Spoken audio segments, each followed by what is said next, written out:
इस वक्त हम रोसोबोरोन एक्सपोर्ट के काउंटर पर मौजूद है और यहाँ पर कई सारी ऐसी चीज़ें हैं जो डेमोन्स्ट्रेशन में लगाई गई हैं। चीज़ों से मतलब है हमारा कि यहाँ पर डिफेंस के लिहाज से, एरोस्पेस के लिहाज से बहुत सारी चीज़ें रखी गई हैं। S-400 से लेकर सुखोई 57 और IL-76 MD सब कुछ यहाँ पर है। तो एक बार आपको वॉक अराउंड दे देते हैं कि क्या क्या यहाँ पर है। सबसे पहले दूसरी तरफ अगर आप देखेंगे तो आपको IL-76 MD दिखाई देगी। उसके ठीक बगल में आपको दिखाई देगा सुखोई 57 और उसके बगल में आपको दिखाई देगा टॉर M2 KM जो कि एयर डिफेंस मिसाइल सिस्टम है।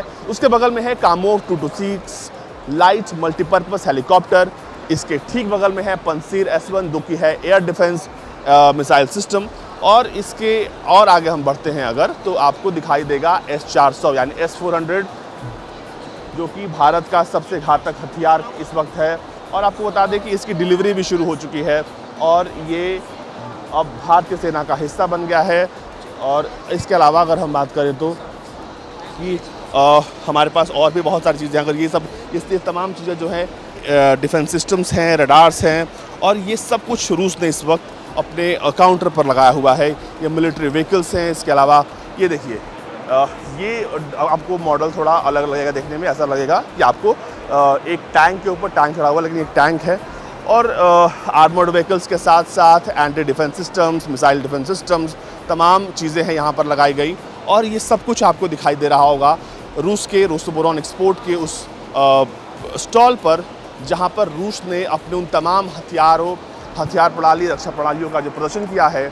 और रूस चाहता है कि ये तमाम चीज़ें यहाँ पर लगाई गई हैं, उनका जो निर्माण हो, उनकी जो मैन्युफैक्चरिंग हो वो भारत में शुरू हो। ऐसे कई प्रोडक्ट्स हैं जिनको लेकर बातचीत चल रही है और ऐसे कई प्रोडक्ट्स हैं जिनकी प्रोडक्शन जो है उनका भारत में होता है। आपको बता दें कि रूस जो है भारत का सबसे अहम रक्षा साझेदार है। ऐसे में ये काउंटर बहुत इंपॉर्टेंट हो जाता है, क्योंकि ये भी समझना ज़रूरी है कि जब भारत और रूस के जो रिश्ते हैं, अगर रक्षा के लिहाज से बात करें तो बहुत खास हैं। जितने सामान, जितने रक्षा की चीज़ें भारत रूस से लेता है, उतना शायद वो किसी देश से नहीं लेता।